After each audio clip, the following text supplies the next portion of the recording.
podcast in collaboration with my department, Linguistics at the University of the Western Cape. I am joined by my co-host, Amy Hiss, and PhD candidate, also here in the Linguistics department. And our special guest today is Khoi Nguyen, and he's going to just blow us away with more information about his presentation, which he just had. You must have watched it on our YouTube channel a few minutes ago. And so we are very excited to dig deep into heritage languages, linguistic landscapes, and all of the wonderful things that are happening right now in the field. So with that, I want to just say hello, Khoi. Wonderful to have you here with us. Hi, thanks for having me. It's a great pleasure. Oh, wonderful, wonderful. And then Amy, can you go ahead for those that don't know Khoi, if you can just let them know a little bit about him and where he's from and what it's about. Thank you. Okay. So do you want me to read bits of his bio here? Yes, please go ahead. Okay. So yes, Khoi, you completed your PhD in linguistics at the University of Manchester, and you are currently working as a research associate, where you explore a practice-based approach to heritage language use in a variety of settings and for different purposes, which include social spaces, commercial imagery and writing, religious environments, as well as social media pages. And your interest lies in how multilingual and multimodal communicative practices are connected to complex heritage and diasporic indexicalities. So could you tell us a little bit more about your research? That's very broad. Could you, what exactly do you want to know more about? About the presentation that you gave us in particular. Could you speak more about that? Right. That came out of a more general study that I did for my PhD about Vietnamese heritage language maintenance. It was in general at first, and at first it was very uncomplicated. It was just I had in my mind that it would be just Vietnamese, the language, and the people, and that it would be like the studies that you read in textbooks, and maybe I'd do a survey or something. Yeah, when I learned about linguistic landscape and I then started to collect images of the use of Vietnamese in Manchester, I started to see that I started to think more about what Vietnamese people are doesn't necessarily this is true for many people, obviously, but I wasn't quite conscious of the multilingualism among Vietnamese people in the UK. So over half of the refugees that came to the UK were Cantonese speakers as well as Vietnamese speakers. They were from the Hoa people, a Chinese kind of minority that lived there for 400, 500 years. Before being forced to leave. And so I noticed that there was Chinese and Vietnamese in a lot of public writing. And I got curious about that and then discovered these things. And at the same time, when I was younger, when I was a child, Vietnamese food wasn't very well known. It wasn't popular. And a lot of Vietnamese people in Germany, at least, and I've heard this about the US too, they worked, if they were working in gastronomy, they would open Chinese restaurants and they would pretend to be Chinese. But as of fairly recently, maybe like 10 years ago, Vietnamese cuisine has become quite hip and popular. And so the most present, the most Vietnamese writing, the most Vietnamese landscapes you'll see in the UK are by this huge British chain. And I was wondering should I ignore that because it's not authentic because they don't have no ethnic connection to it. And then I got the idea that I should include that and what exactly is the difference between their projection of Vietnamese authenticity compared to that with ethnic, that of businesses that are owned by people with ethnic connections to Vietnam. Yeah, that was a bit aimless, but yeah. No, I must say, I was smiling when you said you could have done a survey. So thankful you didn't do that, because Linguistic Landscapes offers so much richness, I'm not taking away anything from people who do surveys. But But just to say, as someone who does love linguistic landscapes, part of the appeal is that you have that visual element, and that we've now moved to a point where people talk about foodscapes and they talk about smellscapes and skinscapes. And so I wonder how much of yourself you had to bring into your research, because like you say, you didn't just do like a standard survey, you know. So what were the things, how did you get into, and this is for everybody that's watching linguistic landscape, students especially, emerging scholars, how did you get into the various spaces, and what did you do? So just trial and error, I guess, but what can you walk us through it? Yeah. For the linguistic landscape in particular? Yes. Well, so most of my fieldwork was ethnographic fieldwork. I would interview people and I would observe events, or sometimes I would just observe spaces, because one of the areas in my PhD research were commercial spaces, which are often neglected in heritage language research, which tends to be focused on either families or educational settings, and that makes sense, right? But my whole argument was that everyday, if you look at everyday contexts, that's still valuable, because the heritage language can also play a role there. So that's where the images originated from. So that's where I took the first photos. But largely in linguistic landscape, I tend to favor the approach that you need, that the images themselves are not enough, that you need to know more about it. In fact, you know, in the presentation, I try to wrap this up in the conclusion. In the way I approach it is that there are deeper underlying social practices that are connected to communicative practices, and linguistic landscapes is only the visible result of more complex and multi-layered interactions and communication. So you can't draw conclusions by taking the image and then drawing conclusions about the people behind them. But you have to start with the people and try to explore what they were doing, and then you can explain how that also resulted in linguistic landscapes. So it was primarily through the ethnographic fieldwork that I reached conclusions about the role of Vietnamese in general in Manchester. And then for that paper, I narrowed it down to the linguistic landscape one. So I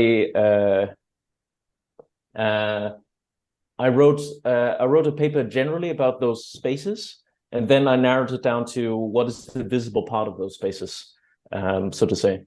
And because I think it all, you know, you have to take it more holistic approach. Okay, great. So could you tell us, now that you are done with your PhD, what are you working on now? And also what consumes your daily life, or what in your daily life inspires you to continue to be in linguistics? My current research is, I'm trying to broaden it out from, so in my PhD research, I encountered some intersections between religious practice and heritage language use or transmission or maintenance, depending on how you define these things. Particularly, and there is already a lot of work on the intersection between religious socialization and language socialization. And I found that very interesting. And in my PhD research, it was limited to one specific community.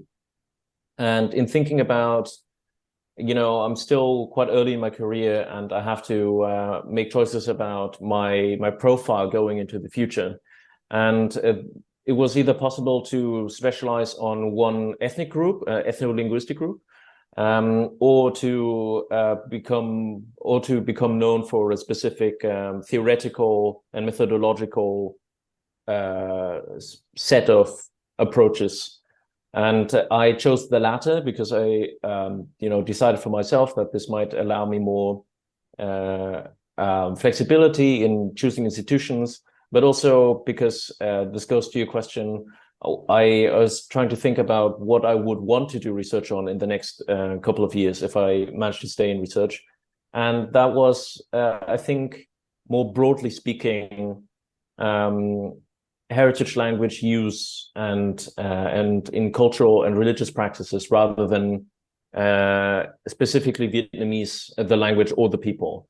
That was my starting point because I am a Vietnamese heritage speaker. But I think now I'm transitioning to broadening it out and making more comparative studies. Maybe Vietnamese people will be part of that again, but this will no longer be my specialty area. I don't think it was anyway because I completed my PhD fairly recently, but that is kind of the path I'm choosing. And so currently I'm trying to broaden out my research to other ethno-linguistic groups, like religious communities that use heritage languages, and maybe also have a component where they teach the language. Because I've found that with Vietnamese Catholics, and it is the case, for example, with Chinese Buddhists and Chinese Christians in Manchester as well, and a couple of other ethno-linguistic groups that I've found also have this tendency, and I hope to create a comparative theory for that moving forward. I'm so happy that you are sharing that because for our students and for emerging scholars, it's so critical at some point to stop and say, where am I heading? And is this really the direction that's true for me and authentic for me as a researcher? So I didn't think I would be saying that in this podcast, but actually it's so important for growth and for our own professionalization in whichever area we do move into. So I just want to pick up on the notion of scale because that was a framework that you used in your presentation. I loved the way you used it. So perhaps for the uninitiated and for those that are looking into the usability of scale analysis in their research, can you just give us some background and how you used it, and perhaps also how it could be useful for linguistic landscapes at large? Of course. That came up in my Viva, and I think scale analysis using it poses a slight challenge when presenting because it is quite abstract and very complex. And trying to fit it into a 20-minute talk is where it's not the main point is always something I struggle with. So I'm glad I have a little more space, that you're giving me a little more space to describe it. So the term comes from the original concept, it comes from Wallerstein's world systems theory. And a lot of that terminology now is in our everyday usage without necessarily needing to know the background knowledge. And the idea is in economies, in global economies, interconnected economies, there are points in economic systems that are more central and other points that are more peripheral. And there are gradations in between. So, for example, there might be coltan or other minerals and metals mined from Central Africa, and those that get further manufactured in the Czech Republic, but the final assembly happens in Germany, right? So there are gradations between those, and the more central this process is, the more people benefit from it with less work, and the more peripheral it is, the more people have to work for less money. But that's, and Wallerstein's theory was about how there are many such chains. It's not just one country is peripheral by itself, but in different economic systems, different parts might be central and peripheral, right? And it's all relative. And then Blommet, Collins, and Schlembrook incorporated that in 2005 into looking at multilingual spaces in was it Belgium or the Netherlands? I think in the Netherlands. I think it was, And could be in Belgium also. oh gosh, I don't know, because I think Blommet worked in Belgium. I don't know if that was okay, either in Flanders or in the Netherlands, Yeah. in a Dutch-speaking kind of area anyway. And now it gets a little complex. They were saying how languages can be more central and more peripheral, but like Wallerstein, they were saying not in the abstract. No language is always more central or always more peripheral, but depending on what you're talking about, who you're talking to, and where this is happening, languages are treated as more central or peripheral. And the reason we wound up with the word scale, which is a little strange if you think about it, is because originally they were talking about a global scale, right? On the global scale, English is the most central language in the whole world. However, then on the national scale of, be it Flanders or the Netherlands, Dutch might be more central than English because it also shows, for example, all the bureaucracy, I assume, in that country. Certainly in Germany, German, if you need to, do anything legal and maybe apply for citizenship, these kinds of things, German is more central than English, even though on a global scale. So now we have these terms, global scale, national scale, and then on a very local scale, maybe if you are and that was their example, in a Turkish tea shop, and you're trying to befriend, Turkish immigrants and encounter them on a more intimate level and gain their trust. Speaking Turkish is going to be more central than either Dutch or English or anything else. So that's where the term comes from. But the concept was developed further by Blommet by himself, for example, to sociolinguistic scales, and he was talking about how you can switch between scales through interactions by emphasizing this thing or the other thing. And what's important for my work is De Costa and Canagarages, I think it was 2006, work where they were kind of criticizing how by imposing the categories of global, national, and local, we're back to the researcher making assumptions that are not drawn from any data. And they were saying, hang on, the whole point of this is to try to look at everything from the perspective of the participants. And they were saying, well, scales are kind of real as interactional devices, but we should try to figure out what scales what people are using and how do they construct these scales, what shared knowledge, what narratives they use to form scales. And so they don't even want to talk about national and global scales anymore. And that's why scale, the word itself, has become quite abstracted from why it's called that. But that happens in academia sometimes. So I'm taking their approach. And in the linguistic landscape paper, I use it to describe authenticity. So authenticity, from this emic perspective, it means something different, not only to different people, but depending on what they're trying to achieve. And the paper contrasts 3 different types of Vietnamese linguistic landscapes. So they're all trying to achieve authenticity in a specific way. They're trying to project it to an audience. It's public writing and imagery. But what that authenticity means is going to be different for white British kind of business owners and to people who were born and grew up in the UK but are from Vietnamese families, and to people who came to the UK from Vietnam and may or may not be ethnically Chinese. And so I'm saying, by using scales, I think I was able to demonstrate that the difference in the landscapes is not their authenticity in the abstract, right? Because one of the points I was making is that the white British chain, Pho, is actually more authentic in some ways than all the others, because they use the most standard Vietnamese, orthographically standard Vietnamese.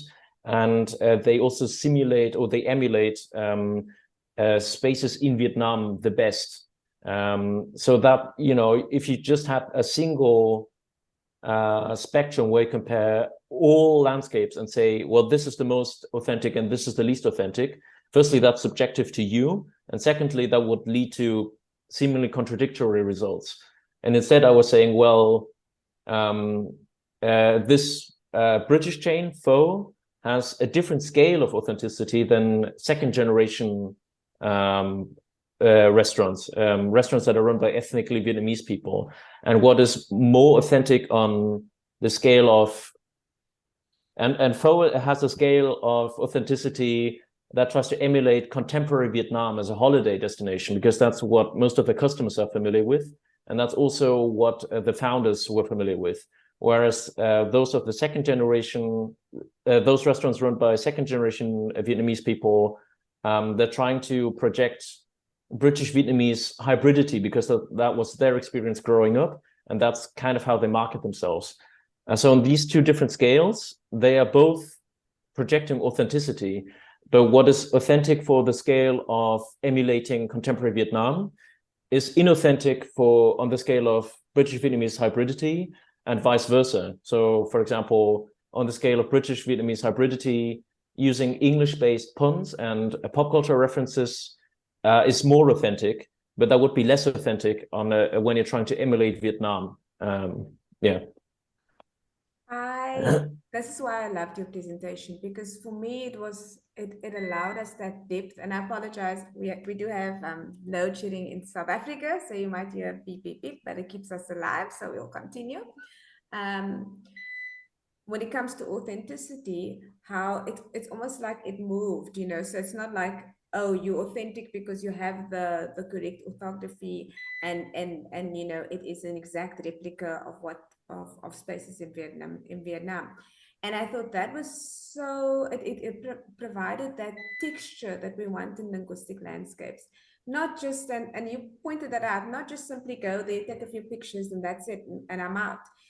Absolutely not. So we had the ethnographic turn in linguistic landscapes, we had the mobility turn, and hopefully we're just going to expand even more now, you know, sensory stuff, visible landscapes and so forth. But I don't want us to leave without getting to know Khoi a little bit more. And so, you know, with researchers, often we cite them and then they become these figures, you know, that are just strange and out there and almost non-human. So I want to just have a little bit of fun now and ask you, or Amy, you can jump in if you want to. Maybe you can take the first shot at Khoi with a question, or shall I go? Yeah, you can go ahead. I think you're already in the Okay. flow. So, but before I get into the trivia question, I just wanted to say in the South African context, for all those researchers working in linguistic landscapes, thinking about our languages in this multilingual context and the way semiotics really plays an important role in sport and religion and advertising, social media. Think about possibly using scale, the scale framework to be more agile. So we don't want to just have one view, or you know, of our nation and what's happening here. So just something to think about. But also, okay, great. Here we go. Firstly, what's on your reading list? What's on your bedside table? Just two readings that you, or books that you are now consuming. So shall we say? Currently, I'm reading a novel by Simon Jimenez called "The Spear Cuts Through Water." I only read novels, by the way. When I work, I read everything on PDF. So at home, I only read novels and fictional books. But yes, that's a very beautiful book. And before that, I think I read his debut novel, which is "The Vanished Birds." And yeah, those are very nice stories. Thank you for saying that, because I think a lot of us we have prescribed reading for whatever we're busy with for our research. And it's so important for our brain to also just expand by reading creative works as well. Amy, do you want to go ahead?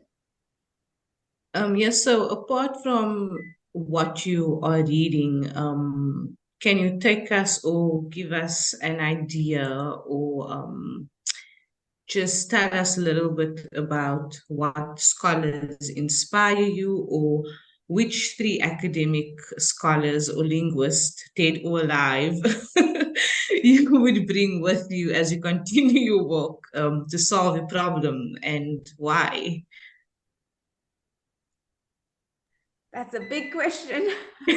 Yeah. Now it's three too. I have to come with well, one that is dead that I would like to have met is Joshua Fishman, Shekel Fishman, who was very foundational in various areas, interested in language maintenance. I think that's where the term comes from as well. His 1991 book, Reversing Language Shift. And a lot of his concepts in one way or the other are still circulating around there. And shortly before he passed away, he actually co-edited with together with Tope Omonyi a book that laid the foundation for the sociology of religion and language. And they was trying to kick off this research area. Unfortunately, both Fishman and then Omonyi shortly after passed away. Yeah, so that's quite a foundational figure in my research. And in, I don't know, who's alive? I don't know. There's a lot of, like, for example, this, very important, but maybe not someone who shapes my thinking a lot is Michael Silverstein, because he wrote about this 2003 paper about orders of indexicality, and that's very important for a lot of my work. But it's not really it's not really something I think about a lot, because that's very theoretical. And I more think about work that I don't even cite that often, but that is asking similar questions about the questions about linguistic diversity, about language and identity. But it's different when you're actually sitting down and writing a paper. Someone you end up citing a million times is maybe not someone you might be friends with in real life, Like Jan Blommet, for example, often is quite an important scholar in our kind of field. But he wasn't asking the same questions as I was either. He's cited by a lot of people that do similar research to mine. So yeah. And then I hope you don't mind me asking another question. So this is probably just like a total drift off and maybe just me suiting my own agenda. So I'm currently busy with my PhD, and I think it's sometimes very important that we open up a space where we can share our struggles with compiling your PhD and getting to completing your PhD. So could you just give us a little bit about your info about your journey of, completing your PhD? What are the struggles that you went through, and how did you finally reach the end? So I would have, well, firstly, you're gonna crush it, don't worry about it, and you can do it. And all of you out there, you're gonna be fine, and don't, and remember to take some time off for yourself. That's very important, because you will finish the PhD. The question is only how will you feel, how well will you be at the end of it. For me, the process was of compiling it was a little different than it might be for you, because I wrote something called a journal format, a PhD. So my PhD consists of 4 publications, and then I just had to kind of wrap it in like make it a burrito using an introduction and conclusion. So it's actually quite short. When I had the whole thing put together, I realized it was only 50,000 words. And a lot of traditional PhDs are 80,000 or more. But mine was very short, and it's quite easy to read because each of the publications is separate. So it didn't feel because many people out there, and maybe you are having the same problem, and certainly it's the case for me, it is difficult to continually focus on one single project for several years, you know, because your motivation is going to go up and down, your energy is going to go up and down, your interest might be shifting. So this was a good path for me because basically every couple of months I would be working on a new project. I would be writing a new paper. So the linguistic landscape paper I got really into for a few months, and I could write it, I could read about it, and then I sent it off. And then I kind of lost interest in the field a little bit, but that was okay, because now it's time to move on to the next project, and it was a completely different field. And then I got into religion, then I got into social media, and each time you have this gratification curve. At first, you're starting off, you get really excited, then it might get really difficult, then you're relieved that it's over, and then you move on. So that is quite a different experience to what a lot of PhDs are. But in the end, I had so once I had the 4 papers together, I was kind of like, okay, now I need to write the introduction, the conclusion, and that's it. And that happened in 3 months. It wasn't a big problem. Yeah, but good luck. You can do it. Thank you. Amiena? Yeah, thanks for asking that question, Amy, because I almost feel like PhD can be a very lonely road.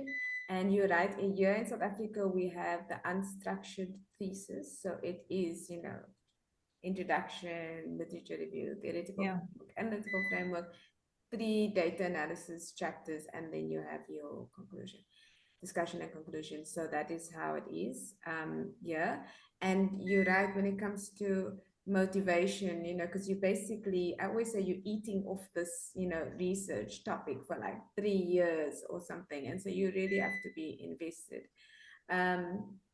I love the idea of doing a PhD by papers, by the way. I think that's something we should all... I think we need to take that up, But maybe you can look into it. Yeah, it's quite new here too. Okay.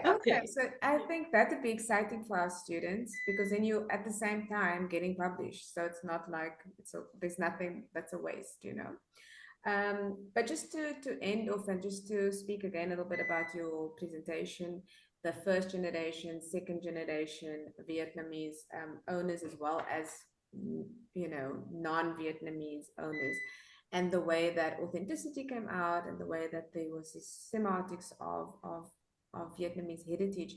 For those of you that didn't watch the presentation yet, or you want to read Khoi's work, please do so, and then you can definitely get back to him or to us at CMDR or linguistics, the linguistics department, just to widen our network. Because as I was saying, in South Africa, we have 11 official languages, 12 now with sign language recently added. But we also have so many languages which are not even acknowledged. And so there's quite a lot of work that can still be done. And what you've pointed out in your presentation was that the work can be done in linguistic landscapes if we are ready to use frameworks, which often begins like this quite abstract, and then you have to really apply yourself and see where this would fit. And we haven't spoken a little too much about researcher positionality, but just to say, I think you would agree, Khoi, that you have to bring your whole self to any research that you're doing. I think you've brought your authentic self to us in this podcast today.